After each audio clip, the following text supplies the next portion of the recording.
Kyle here from allmediareviews.blogspot.com, and do another random artist feature today about the Beatles. Last week I had some comments someone asked for the Beatles, and I just preface by saying a couple of things. Number one, I'm hardly the biggest Beatles fans out there. Number two, I don't really have a ton to say about the first, as I count, 5 albums up to Help. I can quickly go over them, but I may just decide not to because just for time's sake, and the later Beatles I'm much more familiar with, or just better, and I have physical copies. So yeah, I guess, well, let's just try to go through this quickly. And I've got these other things that sort of cover that to a point, I think. I did with that other one. Well, I had both of them. Well, okay, so I have this, which was actually my folks. I just kind of took it off their hands. They don't have a turntable that works anymore to listen to it. So this is the compilation from 62 to 66. And this compilation, and the shape, the condition of this, I mean, it might be a first pressing given that it was theirs. They bought it either in the 60s or early 70s. Favorites on this, like side 1, side 2, I would go with the likes of Please Please Me, one of my first early favorite Beatles songs. She Loves You. All My Loving's okay. Can't Buy Me Love. Yeah, it's not a bad tune. Some of these songs I've just heard so many times.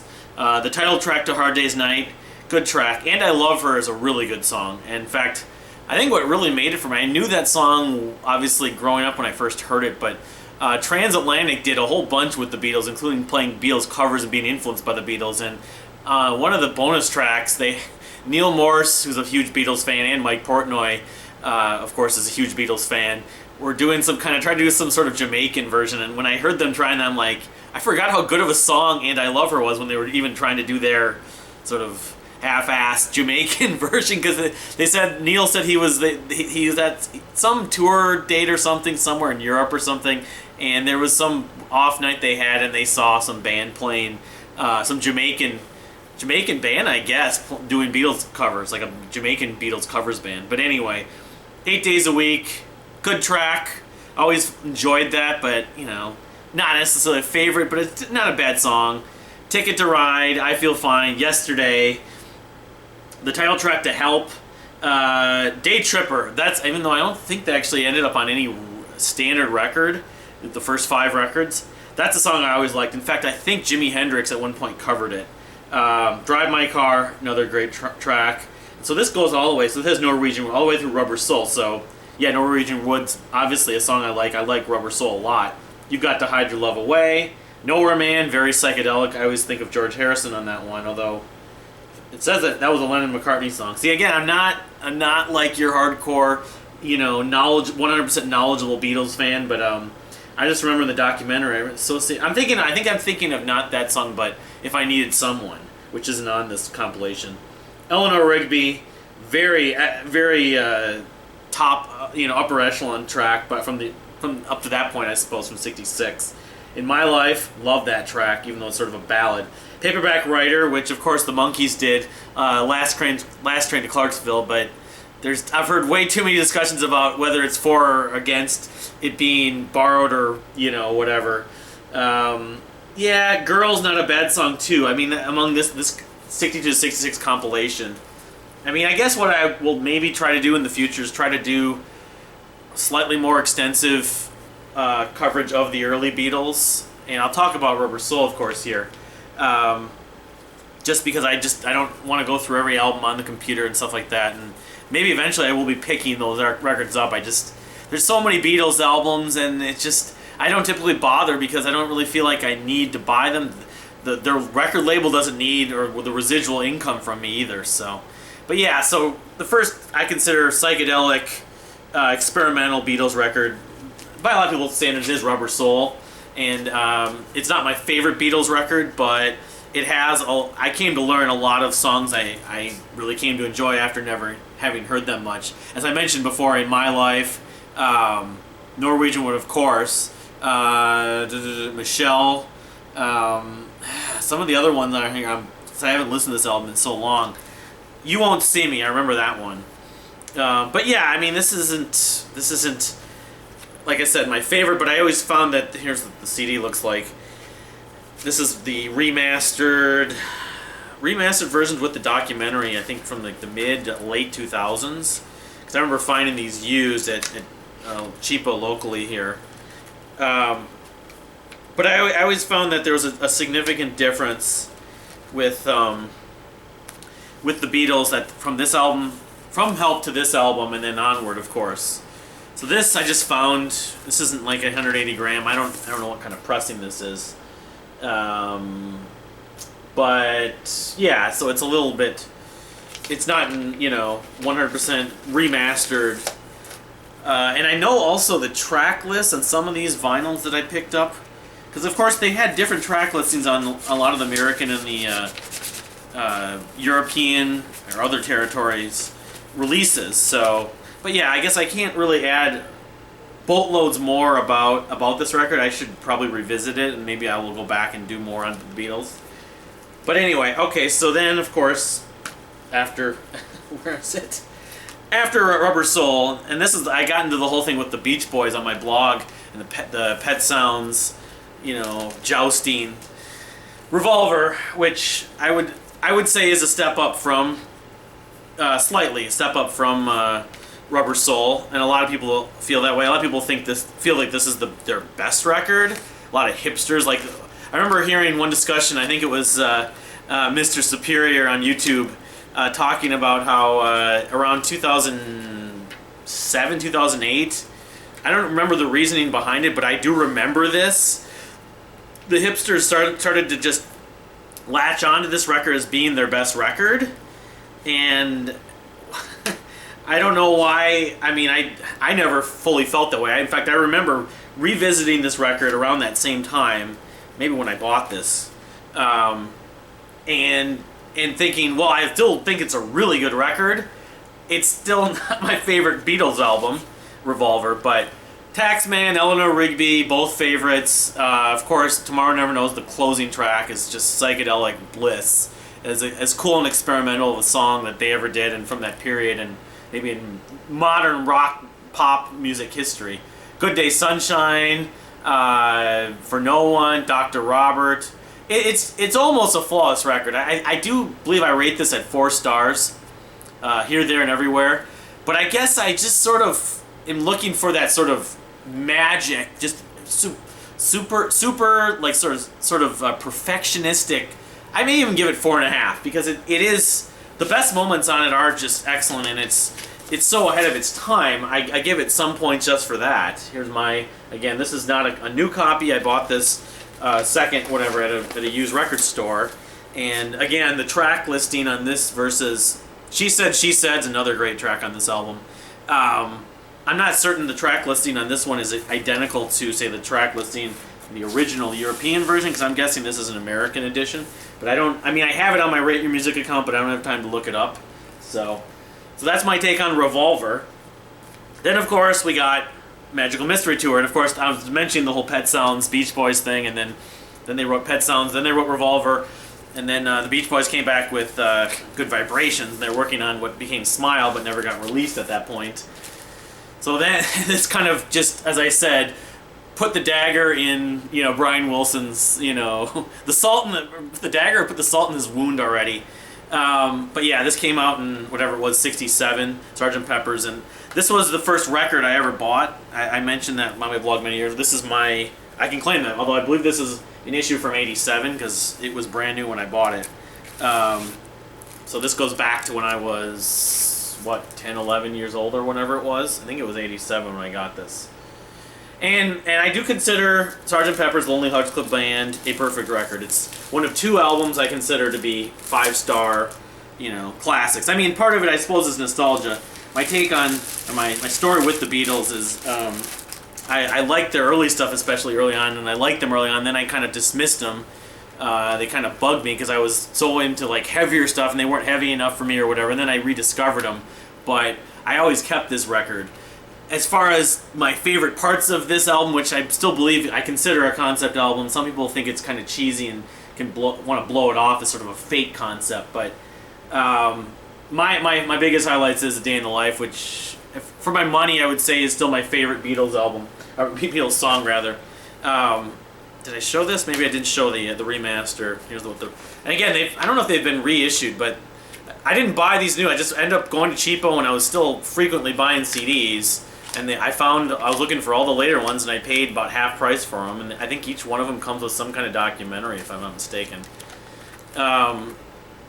Anyway, yeah, Day in the Life is the biggest highlight and one of the most influential songs, as well as the album, of course, is.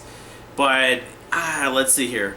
For the benefit of Mr. Kite, Losing the Sky with Diamonds is just trippy. I mean, I've heard it, hundreds of times, but I still love it. Especially the lyrics or the cool story, kind of the narrative with it. Within You, Without You. I know some people rip that song. I think it's one of the most amazing sort of meditative tracks that it's therapeutic in a lot of respects. I've never felt bored listening to it. Good Morning, Good Morning, the title track and the reprise with a little help from my friends. Some of them are sort of standards that I know, but I'm not tired of like some other songs, like other songs like Hey Jude and All You Need Is Love. I never need it. I don't need to hear again constantly. Fixing the Hole, Getting Better, very uplifting lyrically, as well as the music itself. So, and When I'm 64, which is kind of funny because Paul McCartney's the same age as my father. He was born, I think he was born the same day. He's the same age as my father, and he was born in 42. So it's kind of weird talking about when he's 64. My dad turned 64 the same year that McCartney did. So okay, that was 67, and then later in 67, I think they did the movie, of course, and the soundtrack to Magical Mystery Tour. And here's another used copy, of course, I found. I'm kind of torn on which Magical Mystery Tour, where I'd put Magical Mystery Tour exactly within my rankings for all the later Beatles albums. But I would, it's a great record. It's a great collection of songs, I guess you could say. This thing looks barely played because I did buy it used, but maybe it was barely played. And I know the track listing, I came to learn also on this one, this may be the worst example. The track listing is different on the American version, which is probably the one I have right here. And this thing, I don't want to ruin it, so I'm going to just take care of it afterwards. But, just the title track, Flying, let's see here. Fool on a Hill, that's just a song that when I first got into the Beatles, first heard the Beatles, I always loved that one. Yeah, I mean, is it kind of a carryover from Sgt. Pepper? In a lot of ways, yes. Look at this book. Actually, might be the most extensive of all these books. Show that. But as far as like, I mean, I know when I revisited this a couple of years ago, I almost concluded, well, this album, at its best, compares to Sgt. Pepper's. Start to end, it doesn't quite work as well, but Blue Jay Way is a favorite of mine. I know some people don't love that song. A local musician would cover that. This guy who does like progressive, ethnic folk rock kind of stuff. He does a really cool version of that song, and I've always loved the Beatles version. Even though it's sort of can get a little angsty. That Please Don't Be Long. I always think of that song for like a rainy day and like a late afternoon in the fall, like toward the evening. Of course, I Am the Walrus, Your Mother Should Know, both classic psychedelic tracks. Hello, Goodbye, Strawberry Fields Forever, that's a staple. Penny Lane, Baby You're a Rich Man, great track. All You Need to Love is on this, and that would probably be the only thing that really prevents me from placing this record at the same place as Sgt. Pepper's. But oh man, this is right up there. This is a classic record, and I guess I would put this at number 3 behind Sgt. Pepper's, and of course behind Abbey Road. Now, I could talk about the White Album. I don't have a copy of the White Album. I suppose I just briefly summarize. There's a lot of songs on the White Album I like While My Guitar Gently Weeps, and there's a ton. Blackbird, I mean, there's 25, 30 songs on the White Album, whatever it is. But I found the White Album to be sort of hit and miss. I don't mind Revolution number 9, but I also like some of the radio songs. I was actually revisiting a blog entry when I wrote about the White Album, and I just kind of felt, when I was reading through it, I kind of felt like the White Album it's just would be better if you condense it into one single record or two sides. But because it isn't, I just don't consider it the same level as any of these records, even Rubber Soul. But anyway, I don't have a physical copy to show. If I have to look at the track list online and stuff like that, I mean, I guess I could do that quickly. What am I forgetting on the White Album that I'm just that I need to? Of course, my internet connection has been really acting up today. Let's see here. Glass Onion, Dear Prudence, those are both back in the USSR. I like the story tracks like Piggies and Rocky Raccoon. Birthday, of course. Helter Skelter. Again, the radio songs from the White Album, I don't mind so much as some of the other ones. Except, is Hey Jude on here? Hey Jude was released separately. I'm not a huge Beatles aficionado to know this stuff religiously, but like I said, Hey Jude and All You Need Is Love are two songs that they've been drained into my brain. I don't need to hear them again. But yeah, like some of these songs I don't love. I just remember not loving, like Honey Pie, or Martha, My Dear. I'm not sure. Happiness is a Warm Gun's another track I really like. Yeah, the Bungalow Bill, the continuous story of Bungalow Bill is another one. Oh, and Obla Dia Wada, very catchy track. That's a radio song that I don't mind. So the White Album's strengths are the songs that got popular were all good and replayable, including like Blackbird. The White Album's weaknesses, the fact that there's a lot of other songs that are forgettable or just they either would require a lot of analysis from myself in the future to really appreciate it at another level. So, but yeah, then Abbey Road. One Transatlantic covered said 2 of this album back in 2001, and then I saw this local band called Collective Unconscious cover it. I just totally didn't know what I was missing, and the truth is this is the last album the Beatles actually made. They made together. Let It Be was released after it, but actually was made before it. And I don't know if I'll even say a lot about Let It Be. I like Across the Universe and the title track and Get Back, but it's a little bit like the White Album in that sense. But Abbey Road specifically, this is my favorite Beatles album after just being won over by Transatlantic. I think largely because the suite on the second side really is progressive rock, whether people want to call it that or not. It's just a lot of segued pieces that somehow flow together relatively well.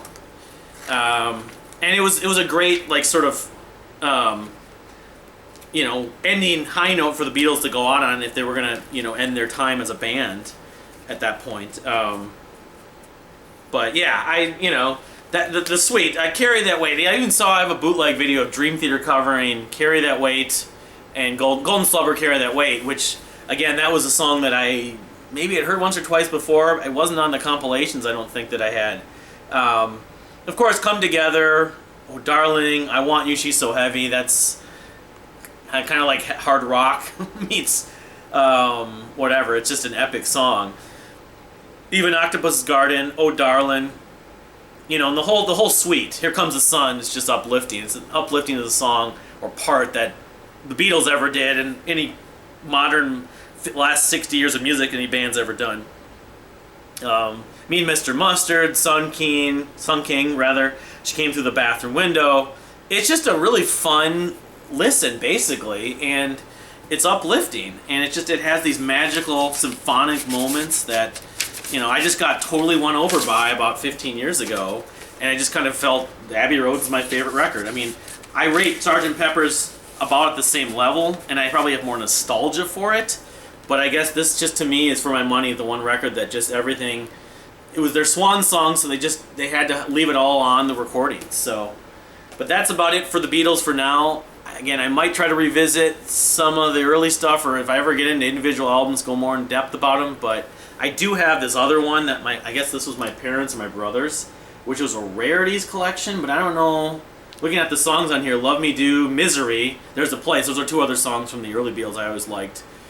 But it has Penny Lane, Helter Skelter, Across the Universe, Sgt. Pepper Intergroup. I haven't really listened to this. I just have this. This was in my parents' collection, and I just took it off their hands. So I guess I can show it. It's just called Rarities. And I mean, there are so many just Beatles releases that and of course it has the cover from Yesterday and Today with the original cover. That this really isn't rare anymore, of course. You know, and at one point I had the, when I was kind of down on the Beatles, so my aunt and uncle gave me the, one of the, not the archives, those compilations that came out late 90s, mid-90s, which I'm blanking on. Let's see here. The anthologies. I had one or two of them. And the funny thing is, my friend in high school came back from college at that point, and he and I both kind of dismissed the Beatles and thought they were overrated. And at that point, I think I actually gave him, I think he was the one I gave. He gave me something else. He had something Star Trek related, and, you know, I kind of wish I had those now, but you can always try to look for them online or a store or something like that. So, but thank you for watching.